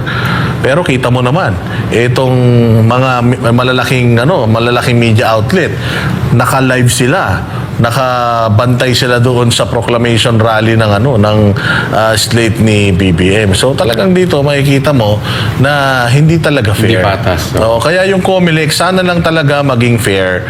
Maging fair kayo sa ruling kasi pag meron silang binibigay sa kay Pastor Apollo Kibuloy na ito bawal to, ito bawal yan. Nag-a-adhere ang team ni Pastor Apollo Kibuloy. Sana makita din natin yung mga ganyang klase ng ng adjustment sa ibang mga kandidato kasi Diyos ko po si Abalos, Lintik, grabe, napakadami niyang mga billboards, napakadami niyang mga posters sa mga pampasaherong bus, lahat. So maging patas lang tayo, tsaka siguro silipin yung maigi yung spendings ng mga kandidato dahil palagay ko talagang maraming magtatapon ng pera ngayon para manalo, Coach Oli. Ang ganda nung komentaryo dito, naka-live nga, pero puro tawa ang reaksyon. Oo. Yung Yan ang speech sinasabi ko, yan ang hustisya. Yung speech daw ni BBM, balita ko, ang dami daw negative comments doon sa mismong estasyon pa ng gobyerno Napakadami daw negative comments. Hindi ko nga alam kung ito ba si BBM bilang isang vlogger din, hindi siya concerned sa comment ng kasi ako pag nagvo-vlog ako, I always read the comments at kapag merong negative comments doon, somehow Affected. Hindi affected pero gusto mong i-please. Yung nag-negative comment, di ba? Pero ito si Bongbong, di niya talaga alam na majority ng mga Pilipino ngayon galit sa kanya, no? Coach Oli. Baka manhid. Tapos katwiran nila, mga trolls lang daw yun. Pero wag ka. Kung mga trolls yang palaging tumatawa or mga nagsishare ng kabulastugan ng Administrasyong Marcos, ba't kakasuhan? Kasi diba, nung nakaraan, kay etong si Torre, sinabi niya, kakasuhan daw yung mga nag-share nung paninira niya. Akala ko ba trolls? So, paano kakasuhan mo kung puro trolls? nga, So, ang madaling Galing, salita niyan, ang trolls dyan, yung mga nag-heart kahit mag-check pa ng isa-isang sa bawat reaction Sino po may- kitang-kita mo Sino po may troll army? Di ba si Marcos? Siya inamin niya yun So bagay, inamin niya nga pala yun. Na may troll army siya. Tapos Tsaka sila mismo yung pinuno ng mga fake news. Rachel. Di naman totoo yan. Katulad nito, 3 piso. Kapag bawat botante daw, pag meron kang political party, at kung wala naman daw, 5 piso. Tignan nyo nga kung gano'ng kalaki binibigay niya sa AKAP na yan, tsaka sa AIX. Ang laki-laki nung binibigay niya, 1,000. Tapos ito, 3 piso. Maniwala ka ba dito sa sa mathematics na to, Coach Oli? Ibang klase. Pero may nakita ko dito sa social media. Kasi, tinan mo ganito kagaling ang social media. Kasi nga si Pangulong Marcos ay may mga masasamang sinasabi sa kanilang proclamation rally. Tinanong pala siya ni Boy Abunda, Coach Oli, noong 2022. Sabi ni Boy Abunda, bakit hindi dapat iboto si VP Leni Robredo? Alam mo ang sagot ni BBM? I don't believe and don't indulge in negative campaigning. That was 2022. Hindi ko alam kung anong demonyo ang sumanib dito kay BBM. Bakit nikno ka ng sama ng ugali ngayon? Dati, hindi daw siya nag-i-indulge sa negative campaigning. Pero ngayon, negative campaigning ang ginagawa niya. At sinasabihan niya yung mga kalaban nila na ganito, na ganyan, pinabili ng suka. Parang minamaliit niya yung pagkatao ng mga kalaban. Diyos ko talaga, katulad din ng kanyang stand, yung kanyang, Coach Oli, di ba, yung kanyang foreign policy. Noong hindi pa siya nananalo, ang ganda ng foreign policy niya. Friends to all, enemies to none din. Makikipagkaibigan din sa China. Hindi raw dapat pumasok ang US sa usapin ng China at Pilipinas. Pero kita naman natin, pagkatapos, kalaban niya na China. Hindi ba? So, hindi mo talaga alam kung ilang BBM ba talaga ang meron sa Pilipinas. Merong BBM na matino, merong BBM na hindi araw-araw kada ini-interview siya, ibang personality niya no? Coach Oli? Yung sinasabi mo, Boss Dada, kanina na parang may sumanib sa kanyang... Ayun, yung sinasabi ko kanina, Boss Dada, na parang may sumanib sa kanyang demonyo. Baka may pumatong sa kanyang demonyita. Baka yan ang sa kanya. Pero yung pa iba-iba. Sinabi niya naman sa before, hindi niya papapasukin ang US base o EDCA. Anong ginawa niya? Pagkaupo niya, pasok agad ng EDCA. Bakit nangyayari yan? Yun yung tanong eh. Bakit? Alam niyo kung bakit? Iyan siya. Ito po yung sinasabi natin kanina na karakter na ng tao eh. Iyan siya. Kaya pag bumoto tayo, dapat titingnan natin yung buong karakter ng tao. Kasi hindi siya pwedeng mangangako ngayon, tapos, pero hindi naman siya yun. Pagdating niya na nakaupo siya, yung sistema lalabas doon sa tao. Kaya, nung nakaupo na siya, sabi niya, ayaw niya nung negative campaigning, anong ginagawa niya? Yun. Bakit? Yun si BBM eh. Wala talagang isang salita. Ganun siya talaga. So, questionable talaga yung consistency ni BBM. Parang, alam mo, sabi ko nga kahapon sa vlog, gusto nyo malaman kung ano talaga ang plano ni Marcos, ni BBM? Tingnan ninyo yung kabaligtaran. Yun ang totoong plano niya. Ano sabi niya? Impeachment. Ayaw ko sa impeachment. Anong sabi ni kahapon ni Alvarez? Charot lang yun. Charot. Bakit? Ako naniniwala totoo yun. Bakit? Ikita mo yung anak buo na pumirma. Diba? Laging kabaligtaran lahat yan. Pag may narinig kang sinabi niya, kabaligtaran yun. Isipin mo, anong play nito? May drama pa sila na pinatalsik kunwari ni Sandro yung si Saldico. Pero kunwari may kiskisan, yun ang naririnig ko, may pero hindi, anong totoo? Ang nasa likod daw, lahat ng galawan ni Tamba, may basbas ni Marcos. Tapos laging walang alam. Tapos wala lagi alam. Kunwari, siya yung mabait. Na, ito naman si Amy, humilit pa kahapon. Huwag kang makinig dyan sa mga bumubulong sa paligid mo. O another role player. Di ba kapag may mga bumubulong-bulong, sabog pagkaganyan, yung may naririnig na bulong? Pwede rin. no? Pwede. Pero ano ko rin dyan, si Amy, another role player. Siya yung, ay huwag ka dyan, ano. Pero hindi. Tawa nga ako dun kay Siya yung talagang nag-ano dyan. Kasi ang tingin ko talaga dito, sabi ko, it's either inutil talaga si Marcos or kasabwat. I really don't think inutil siya. Jay Guevara, basahin mo nga tong statement ni Benar Abalos Jr. Tatawa nga ako dyan eh, no? Biglang sulpot dito. Mga Basahin ba netizens, natin? makinig. Ito Ibinida ni dating DILG Secretary Benor Abalos ang ilang nagawa bilang kalihim ng DILG. May nagawa. Meron ba? O, sige, Hindi lamang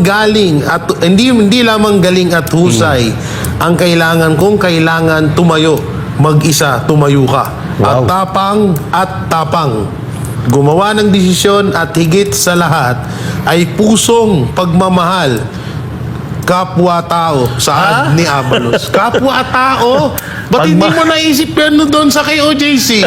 Anak ng teteng, kapwa-tao ba yung ginawa nyo doon? Ikaw Magmahal Abalos. daw sa kapwa-tao, Pagmamahal. Ba't hindi nyo na yun? Ako muna ako na rin naman nagbasa nito eh. Anak ng teteng Abalos, asan utak mo? Nasa panga mo? Yan ang hirap sa'yo. Ano sabi mong kapwa-tao? Nakitaan ka ba namin ng ganon? Ito ang tuwa pa nga kayo nun habang ginigipit ng KOJC compound nun eh. Masayang-masaya pa kayo.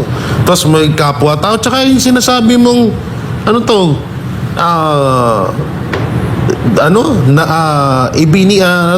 nagawa bilang kalihim. Ano bang nagawa mo? Yung about sa KOJC ulit? Kalihim. Bakit? Ano ba yon? Masaya ba yon para sa'yo? Ano ba yon? Isa ba yung isang achievement na may tuturing? Hindi yun. Baliktad talaga, Kabaliktad. Ay, naku po. Sabi nga nila, pag bulok ang pinuno, bulok din yung mga nasa baba. Tsaka ito pa, yung galing. Hindi lamang galing at husay. Galing at husay saan? Sa pagpapanggap. Na kesyo kayo yung aping-api at kami yung masama. Kesyo kayo yung laging tama at kami yung mali. Ganun ba galing ng husay? Baka galing ng husay sa pagpapanggap, Boss Dada. Kaya nagsasara ng comment section eh. Yung istasyon na kanyang pinalabasan nung kanyang tarambuhay. Nagsara ng comment section yun. Kasi nga dun sa comment section, mabibisto, ang dami talagang galit sa kanya. Alam mo, kung si Torre yung most hated person, siya yung second most hated person. Sobrang sinungaling. Sabi niya nung una, wala siyang kinalaman, wala silang kinalaman ni BBM doon sa ginawa ni Torre sa KOJC noong 16-day siege. Pero matapos yun, bakbak siya ng bakbak. 'Di ba? Ang dami niya naman pinagsasasabi after noon. Akala ko ba hindi kayo involved, pero ang dami niyang pinagsasasabi tungkol dito sa siege na to at wala daw masama, wala daw illegal. So imaginein mo kung ang isang tumatakbong senador para sa kanya tama yung ginawa niya sa KOJC, satanas yan. Satanas na ang gagawa niyan. Yung simbahan, yurakan mo.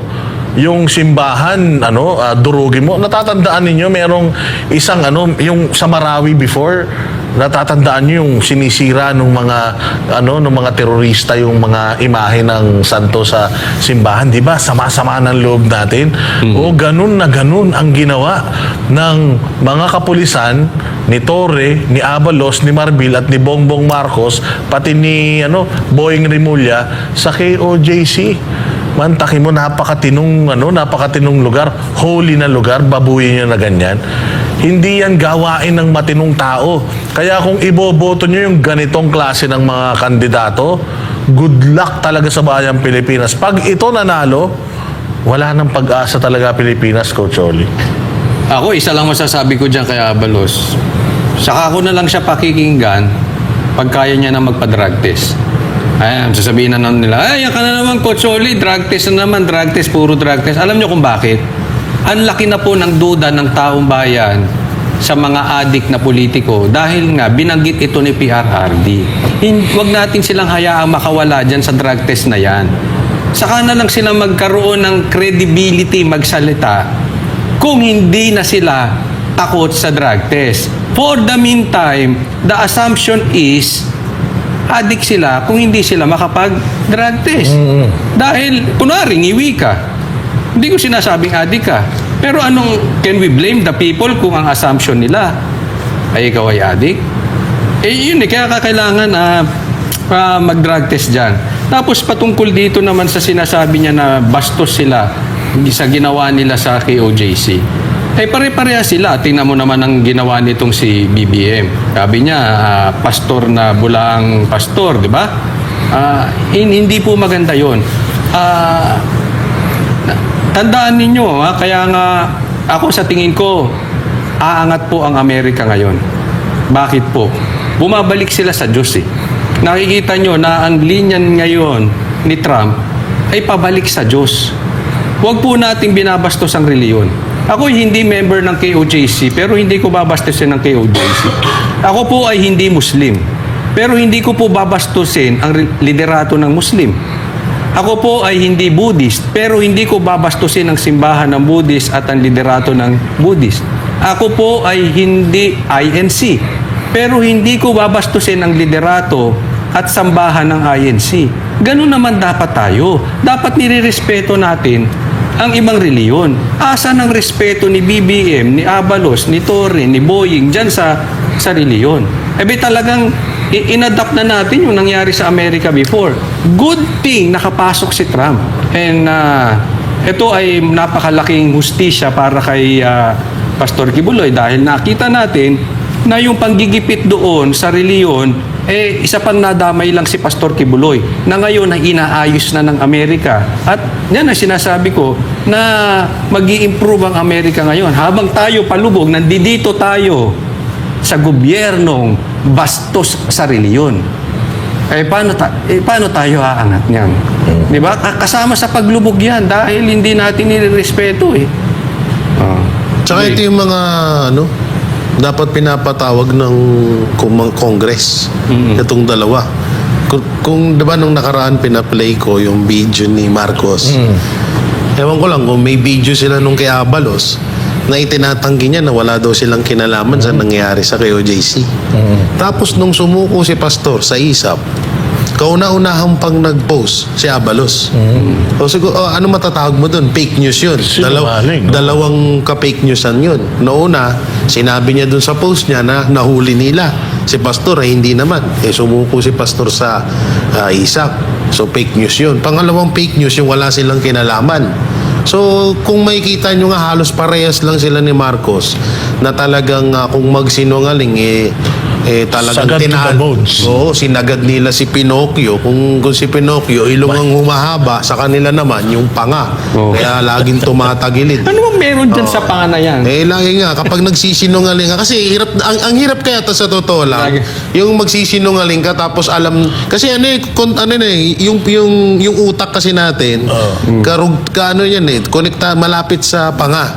So kapag nagsisinungaling ka, naglalak yung panga mo ikaw napakasinungaling mo Siyempre yung utak may gusto siyang sabihin yung panga pinipigilan. Yung pala yun. Kaya ang nangyayari, yun, naglalak yung panga niya kasi puro kasinungalingan nga ang pinagsasabi. Kaya yan nga yung sa Congress, imbis na mga vlogger, yung ipatawag nyo dyan, ipatawag nyo tong dalawang fake news, anak ng teteng, DILG secretary, tas presidente ng Hindi na siya DILG ngayon. nga pala, hindi ka na nga pala, no?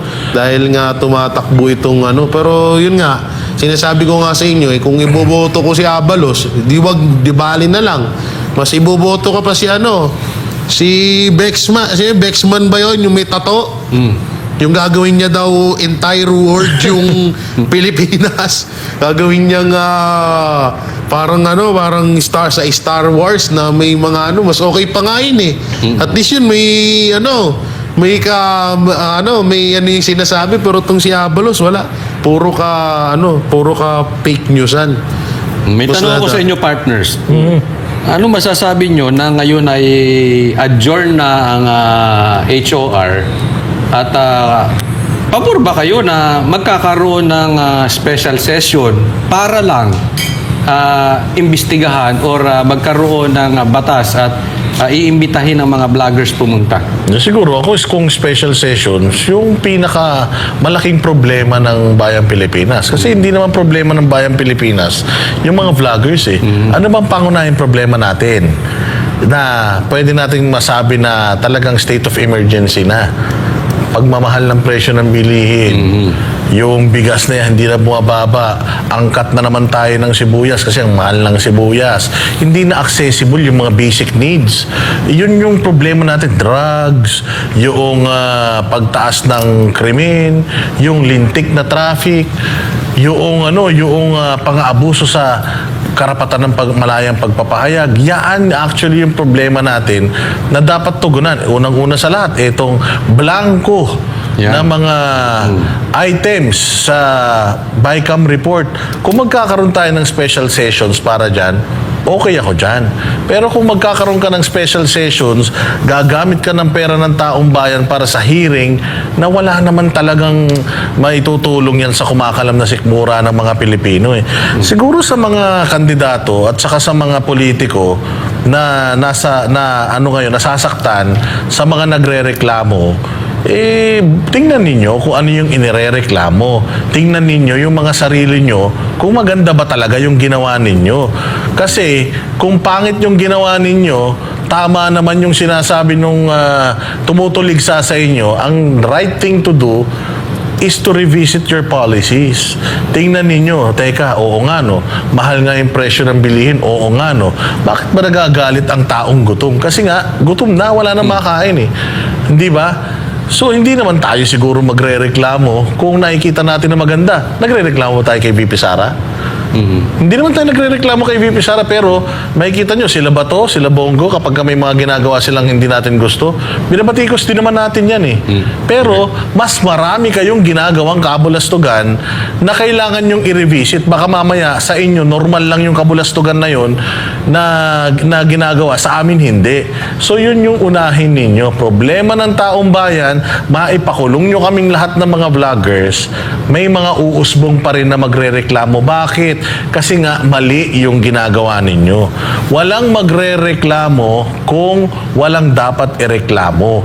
Ganun lang po yan. Lalong-lalo na kung yung reklamo nanggagaling saan? Sa libo-libo, daan-libong mga views ng mga content natin. Bakit ba tayo fina-follow ng mga followers natin? Ilan daan libo ang followers ko, si Coach Oli, ilan daan libo, si Jay Guevara, ilan daan libo. Kaya nila kami fina-follow because they believe doon sa sinasabi namin and we share the same sentiments. Kaya nag-gain ng tractions yung mga content, nag-views, kasi nga maraming interesado kasi yun din yung pagkakaintindi nila sa mga nangyayari sa bayan natin. Because kung walang kwenta yung mga content natin, sigurado ako, hindi panonoodin ng tao yan. Kung yung content natin ay walang katotohanan, hindi yan panonoodin ng tao. Yung ating kino-content ay yung totoong sumasalamin sa buhay ng mga Pilipino, Coach Oli. Kaya ko lang naman natanong yung Boss Dada kasi adjourn na sila eh. At meron ako nabalitaan na meron na namang bagong set ng mga vloggers na ipapatawag. Confirm po yan ha. Hindi po tayo fake news. Ilalabas po natin isa-isa yung mga yan. May mga ebidensya naman kami. Kaya nga sabi ko, adjourn na. So ano pang... At ang pinakamalupit doon, may dugtong ko ng konti lang. Kasama na ako. Sige, tuloy mo, Hindi, Coach. ipapasa ko nga sa yung tanong. Anong komentaryo mo doon? Doon sa papatawag tayo. Kami, ikaw lang, lahat ng mga vlogger. Useless yan. Una-una kasi. Ang kada hearing ginagamit na pera dyan is sa kaban ng bayan yan. Hindi naman sa pera ng mga congressman. Kahit na maging pera ng mga congressman yan, saan pa ba manggagaling yan? Sa kaban ng bayan yan. No? So kung masakit pakinggan nyo yan, tiisin nyo. Deserve nyo yun no? So talagang alam nyo, sabi nga natin, maraming dapat pag-usapan dyan sa hearing na yan. Bakit sa vlogger? Bakit? Kapag na-contempt, pag napatunayan bang fake news ang mga vlogger kung sakali, bababa ang bilihin, mawawala ba yung droga sa Pilipinas? Magiging maasenso ba ang Pilipinas? Hindi. Walang mangyayari dun. Ang mangyayari dun, ang pinaka-purpose nun is pabor sa inyo. Mapagtatakban nyo yung issue sa Alitagtag Batangas drug hall, matatakpan nyo yung issue sa flood control, sa budget, sa BICAM, yung sa pag-travel ni Marcos sa iba't ibang bansa na wala naman na pala ang Pilipinas na ginastusan din ng milyon. Matatabunan yung maraming matatabunan na mga kabulastugan ng gobyerno dito sa pagpapatawag sa mga vlogger. Ngayon nga, bukod dun sa kinukutsukoy yung special mention, gusto rin nila magkaroon ng special mention tuloy. Special session. Dalawa yan, hindi lang dito sa mga vlogger, kundi pati sa impeachment kay BP Sara. O isa pang isa pa ding waste of time or pagsasayang ng oras. Isa din daming problema sa Pilipinas. Nakatuon kayo sa amin ng mga vlogger at kay BP Sara sa pagpapa-impeach at pagpapatahimik sa mga vlogger na sumusuporta sa mga Duterte. At ayun nga, okay sana kung pati yung mga vlogger sa kabila pinatawag niyo Tignan nyo, sobrang obvious na kami lang. Alam nyo kung bakit? Kino-contempt ni Congressman Marcoleta yung vlogger na sumusuporta sa administrasyon, pero hindi sila pumayag. Tignan mo, doon pa lang. Tapos sasabihin nyo na magiging patas at yung usapan nyo ay para sa kapakanan ng kabataan kasi baka daw ma-impluwensyahan namin. Anak ng teteng, kung usapang impluwensya sa mga kabataan na maidudulot namin, ang unang nyo ipatawag dyan yung mga nanay nun, hindi kami. Ba't kami ba nakakasama niyan sa araw-araw ng mga anak nila? Tsaka yung YouTube at Facebook, may mga guidelines yan, may mga edad kung sino lang yung makakapanood. Ngayon, kung napanood ng kabataan yung mga pinagsasabi namin, kagaya ng sinasabi ni Fernandez na pagmumura, di na namin kasalanan yun. Kasalanan ng magulang yun. Patnubay at gabay ng magulang ang kailangan. Kaya nga may ganun So anong silbi nun? Kung ganyan pala kayo. Baka naman kasi, eto naman baka lang baka naman 150. 150 reasons. Kada hearing, meron silang 150 million reasons. Pa-share naman. Pwede, pa-share naman. Kung meron kang 150 million reasons, mag-hearing ka araw-araw. Okay na sa akin kahit sa bawat congressman, bibigyan akong kahit tigwa 100K. Oy, ang dami yun. 300 dyan. 300 dyan. Hindi, 240. 240. Times mo, 100K. Laki nun. Jay, matigas ang mukha mo rin, ha? Oo, syempre. Kurakot ka rin, ha? Pera din ng taong bayan yun. Pero maganda yung observation mo, ha? Na si Marcoleta, isang congressman din, nagre-reklamo siya, parang tila mo nagsusumbong siya sa mga kasama niya sa Congress, contempt nyo to. Sinisiraan ako eh. Pero ang sabi, di ka naman member eh. So dahil anong hindi siya purpose? member, anong purpose nitong hearing na to? Ang purpose nga is labanan yung sinasabi ninyong pag-atake sa inyo. So dahil hindi nyo kinontempt yung pinako-contempt ni Marcoleta, dapat hindi rin kayo magko-contempt. Halimbawa, si Joey De Vibre, galit na galit si Abante. Gusto niya ipa-contempt. Dapat hindi rin kayo pumayag. Bakit? Kasi nga, hindi nyo nga kinontempt yung naninira kay Marcoleta eh. Tapos yung sinasabi ninyong nakakasakit kay Abante, ko-contempt ninyo. Hipokrito So rin. dyan yung makikita talaga na yung hearing na yan, wala kaya nga tayo nagpetisyon sa Supreme Court at kasama po tayo dyan na nagpetisyon sa Supreme Court na itigil ito dahil harassment ito sa ating mga nagpapahayag lang ng kanilang opinion. Katulad tayo mga banateros, kumukuha ako ng mga balita sa mga legitimate sources at nire-reactionan ko. Opinion ko yun. Kung yun ang opinion ko, wala kayong magagawa ron kasi karapatan at kalayaan ko yung pagbibigay ng opinion. And as far as I know, parehas naman tayo na kumukuha lang din ng mga balita at nire-reactionan. So ang ating channel ay reaction channel supposedly. Kaya dapat hindi kayo nasasaktan. Kasi una sa lahat, kung walang mga balitang ibinabalita yung mga mainstream media about you, di sana, wala rin kami binabalita. Di ba, Coach Oli? Dapat nagsekretary na lang kayo kung balat sibuyas kayo. No? Pero ito, seriously, dapat focus natin ito. Dito tayo tumuon ngayon dahil malaki to krimen nito. Yung demanda kay Tamba. Yan ang dapat nating binabantayan kaysa etong mga kung sino-sino mga vloggers. Wala. Again, walang pakinabang sa taong bayan. Sige, nyo i-contempt yung mga vloggers, anong pakinabang? Pero, kunwari, at naig ang demanda rito kay Martin, laban kay Martin, ba malaki? Malaking maitutulong sa bansang Pilipinas dahil, alam nyo, nagkakagulo tayo dito sa Pilipinas dahil sa isang tao.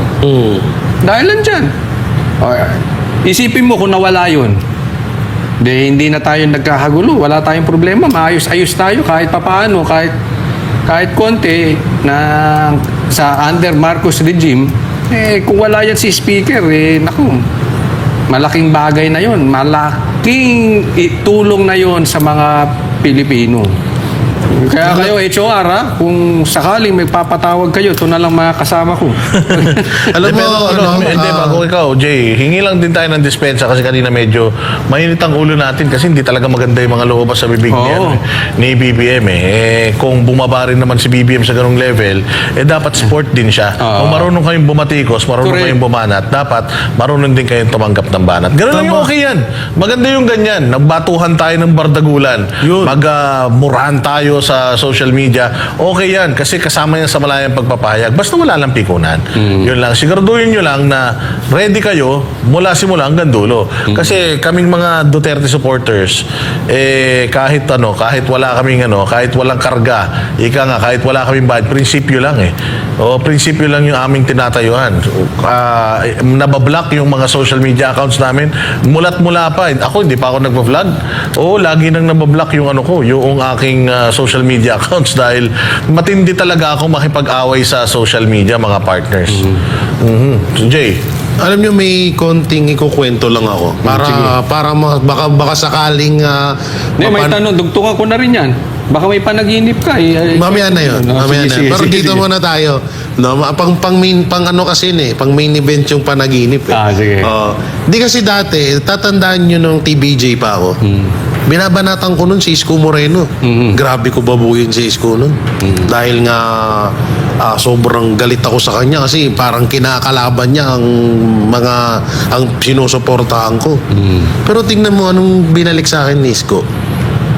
Wala. Wala. Pag nakita niya ako, Jay, hinihimas pa yung tiyan ko. Akala mo, matagal na kaming magka-close. Ganun dapat. Diba? Kasi una-una, kung wala ka na, kung alam mo namang wala kang ginagawang masama, kagaya nga ni Professor Tikia, kung tama ba yung bigkas ko ng apelido, kung wala kang ginagawang masama, ba't mo kailangan pumatol? Ba't mo kailangan masaktan? Yep. So kaya ka nasasaktan dahil may ginagawa ka ang masama. Na ikinakasira mo dahil nga takot ka nga eh. Kasi totoo yung sinasabi nila. Tapos eto pa, may napagtanto ako. Kung si Pastor nga eh, malaki ang naitulong kay Marcos Jr., tayo pa kaya? Bakit? Yung tipong ba tayo gigipitin? Eh ito nga eh, malaking katotohanan kay Pastor. Pastor, ang daming naitulong sa kanya. Halos buong na nga, ibigay na ni Pastor eh. Pero anong ginawa? Ginipit pa nila. Eh tayo pa kaya? Pangkaraniwang tao lang tayo. Na wala naman tayong naitulong sa kanila. Alam mo, yung sinabi mo, maganda yung sinabi mo. Binanatan mo si Isko, pero anong pinakita niya sa'yo? Kabutihan. Kabutihan. Kami, ganun din. Binanatan namin si Pastor. Ako, kasama nyo rin ako dyan eh. Pero pinakita niya sa amin yung tama. Ito yung totoo namin. Tapos kami na-realize namin, tama Kasi si ang Pastor. magaling na leader, katulad nga ng sinasabi natin, humaharap doon sa batikos. Hindi yung pinupolitika yung bumabatikos. Kasi kay Isko, grabe rin tayong bumanat kay Isko noon. Pero dahil walang kandidatong inendorso si si PRRD nung time na yon, kinilala natin si Isko. At katulad ni Pastor Apollo Kibuloy, sabi ni Isko, punta kayo rito, ipapakita ko sa inyo kung anong nagawa ko sa Maynila. Kilalanin niyo ako. Tapos, ngayon kayo magdesisyon kung dapat nyo pa ba akong banatan. Ay nakuha ni Isko yung respeto eh. Ganon din kay Pastor Apollo Kibuloy. Binabanatan natin si Pastor. Anong ginawa ni Pastor? Punta kayo dito. Tingnan nyo kung anong nagawa ko para sa simbahan ko, para sa community ko, para sa bansang kaharian, and then mag-decide kayo. Walang pilitan. Kung dapat nyo pa ba akong banatan. Ganun dapat ang tularan. Ganon ang leader. Tsaka, Kasi ito lang may dugtong konti lang. Halimbawa, katulad sa Tacloban, sinasabihan natin na napag-iiwanan na ang Tacloban. So, para pwede tayong ganito, punta kayo dito, patunayan. Nakita natin, ganun totoo talaga. Bulok talaga. So, anong gagawin namin? Alam ko naman magsinungaling kami. Kami na nga lang din yung inaasahan na magbabalita ng totoo para sa bayan. Tapos lulukuhin pa namin yung mga nagtitiwala sa amin. Hindi kami kagaya nyo. Kaya pasensyahan tayo. Alam mo, grabe, Coach Oli, nakakabilib talaga to, no? Kahit wala si Pastor Apollo Kibuloy doon, mantakay mo, nagtitipon-tipon yung mga tao. Bihirang-bihira mangyari to, Usually, pagka ganitong mga kalaking mga pagtitipon, may artista. Balita ko kasi yung proclamation rally din sa Cavite noong mga Dilawan, o Pinklawan, may banda sikat na banda. Yung kanilang guest. Pero dito, wala. Coach Oli, walang artista, walang magpe-perform na mga banda, walang binayaran, talagang lahat nagpunta doon na kahit wala si Pastor Apollo Kibuloy para magsalita, mantakin mo, video recording lang yung speech ni Pastor Apollo Kibuloy, pero dagsa pa rin yung tao. Kahit naman ako si BBM, kakabahan ako. Oo, siguro napraning kaya yun. Baka nasobrahan lang yun. Kaya natakot. Pero nakakatindig balahibo tong ginawa nila Pastor Kibuloy. Isipin mo, nationwide. Sabay-sabay. Senator pa lang to, Diyan pa lang, nakikita mo ilang boto na yan. Pag pinagsama-sama mo pa, at ako isipin mo, pag umikot pa si PRRD at ikampanya, dahil yan ang sinabi ni PRRD at pinangahawakan ko yun, ikakampanya ni PRRD sa buong Pilipinas si Pastor Kibuloy. Wala akong nakikitang kandidato ngayon na meron pang mas ko-close kay PRRD kung hindi kay Pastor Kibuloy. Even before Bongo is Pastor Kibuloy. Kaya matagal na sila magkaibigan niya. Kaya Nako ako excited talaga ako sa eleksyon ngayon. Parang ito'y laban ng mga mabubuti at saka mga ng demonyita. demonyo. So, ibig sabihin pala, may ano na naman, may panibagong fake news na naman. Oh. Ano yung sinabi niya kanina about sa yung Pag sa mga dilawan, ay Hindi, kay Philippine Lenny. Hindi, yung parang patama niya kay pastor. Na Bulang propeta, ano pa?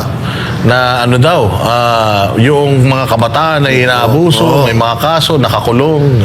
So, asan na yung sinasabi niyong wala kayong kinalaman sa nangyari sa KOJC? At saan kukuha ng idea si Marcos Jr.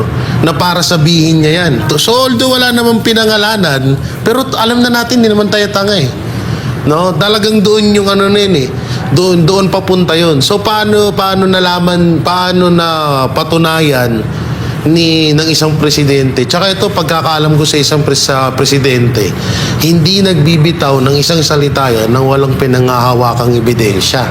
Hanggang ngayon nga hindi nga halos maiano yung kaso ni Pastor, na wala naman talaga yung kaso na yan kasi nga walang sapat na ebidensya. Tapos parang pinagtulakan pa ng presidente na kahit walang ebidensyang mabigat na katibayan basta ka na lang maniniwala. So ibig sabihin talagang pinatunayan ni Marcos Jr.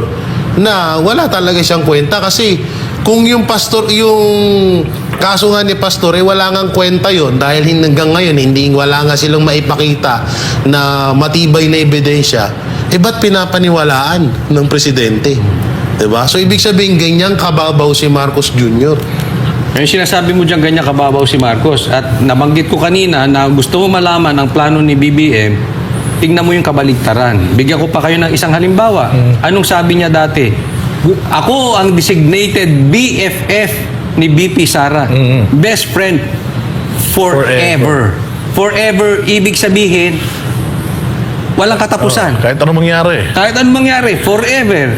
Ano pagkatapos nun? Isang linggo, isang buwan? Pinalamon si BP Sara sa mga buhaya dyan sa kamera. Yan ba ang best friend? Isipin mo, ganyan ang best friend mo. Kunwari, ganyan ako best friend mo. Tapos palalamon kita ron.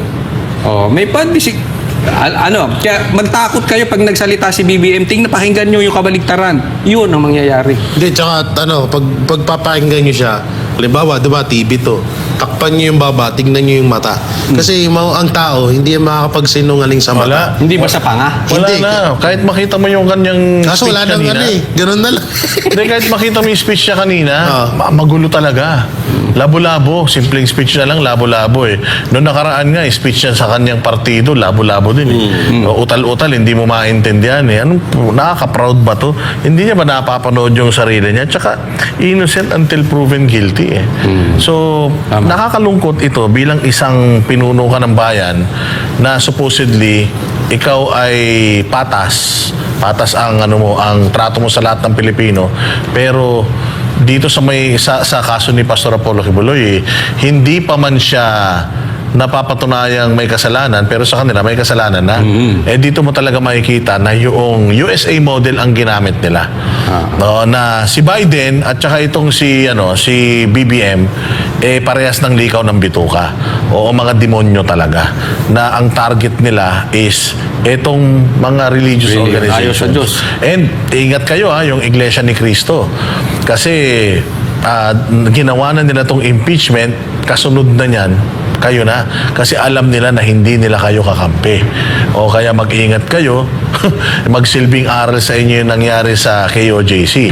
Because if it happened sa KOJC, even if pinakita nyo na yung force nyo, kung gano'n kayo karami, pero hindi nila yung nirespeto, it means wala na talaga silang nire-respeto, either batas man yan, o malaking grupo na katulad ninyo.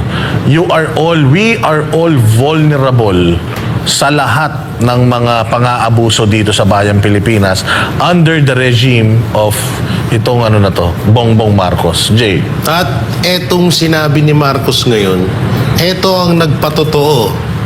Kagaya nung sinabi ni dating speaker na si Congressman Bebot Alvarez, na kung hindi manggagaling ang kautusan sa pinakataas, walang magagawa yung speaker. At doon nga mismo talaga nagmumula yung utos. So eto, maliwanag na ho.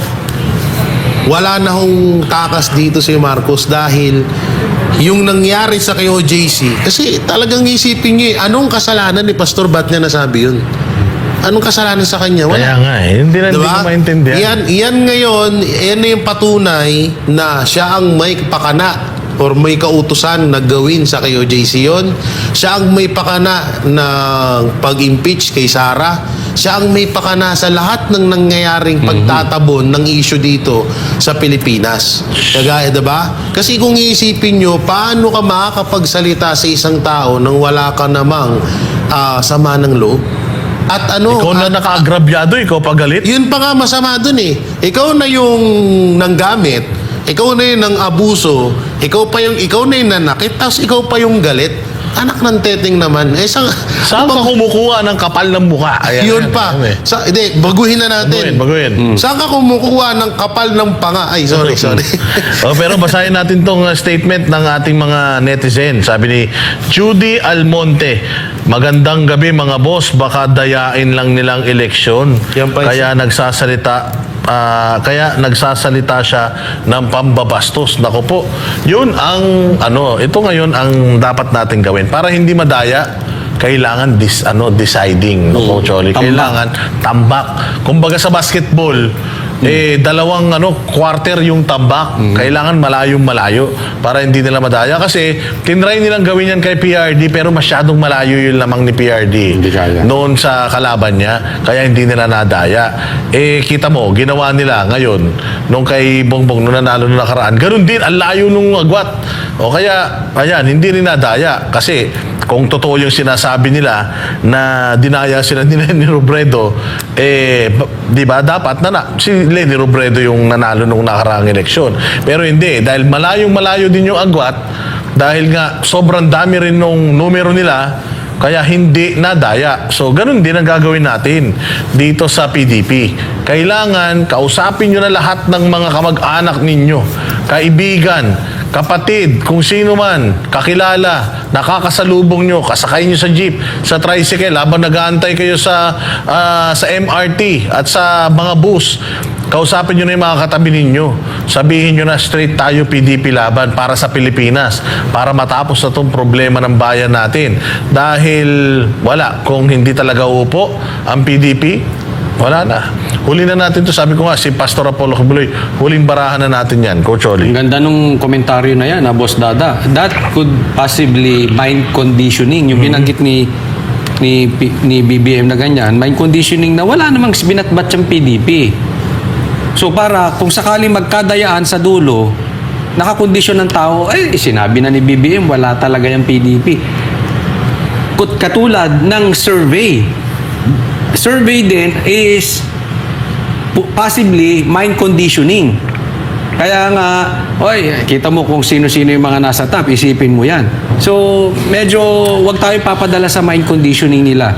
Tatandaan po natin na ang pinakadelikado sa election is midterm election.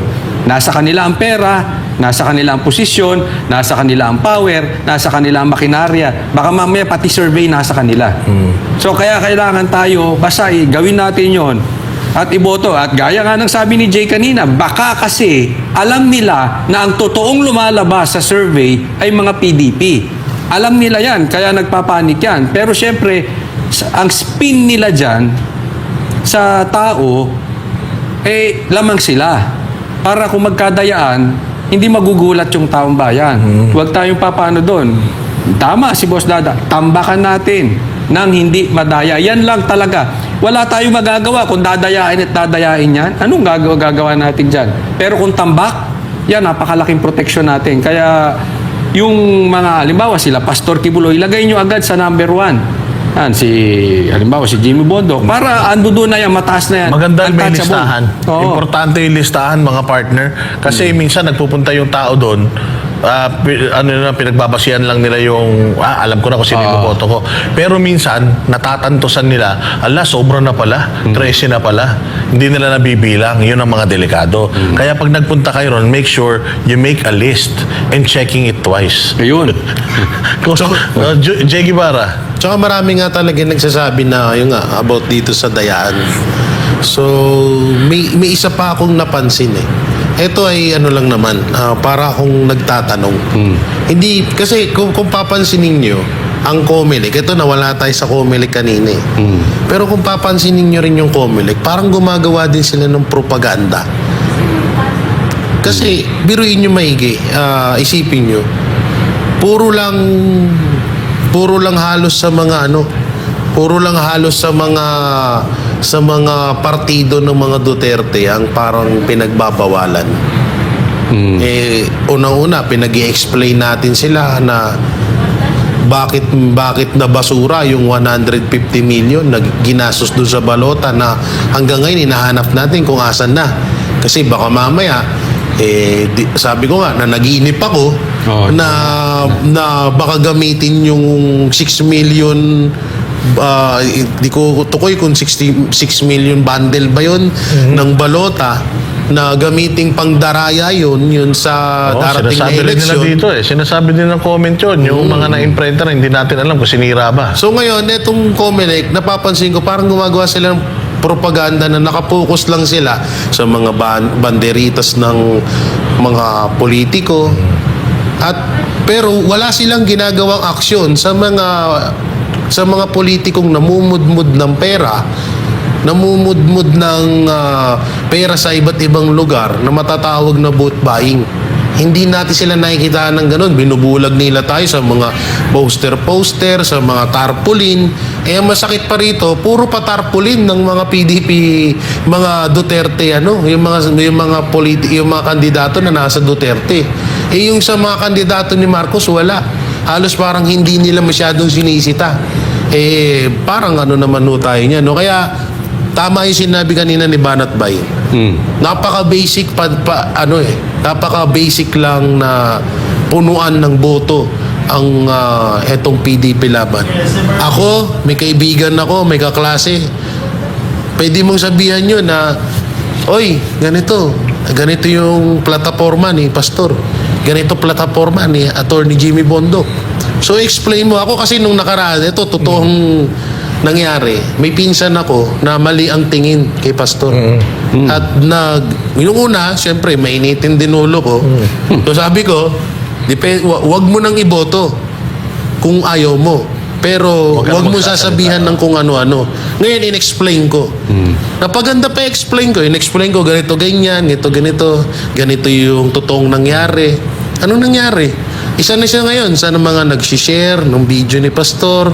Totoong buhay ito, hindi ako gumagawa ng kwento Isa na siya parang naliwanagan. Kasi kadalasan kasi talaga, lalo sa panahon natin ngayon, bulag ang ibang mainstream media. Fake news ang ibang mainstream media. Kaya kailangan natin na yung mga taong hindi masyadong sa mga Hindi bukas ang isip. Hindi bukas ang isip. Paliwanagan natin sila at i-correct natin sila sa mga pagkakamali nilang nababalitaan sa ibang mainstream. Ganyan ang ginawa ko. Totoong buhay yan. Ngayon yung pinsan ko, wala ba kayong live? Wala ba kayong wala bang kamusta na si Pastor? Ganun. Napakasarap lang sa feeling na ko siya. Nabukas sila. Nabuksan ko yung maling niya sa kanyang paniniwala. Basta Yan ang panatero, walang inuurungan. Pag tama palakpakan, pag mali ay babanatan. Yan ang banateros, boses ng ordinaryong Pilipino. Banateros ay walang makakaawan. Walang inuurungan, banateros ay tinutulungan.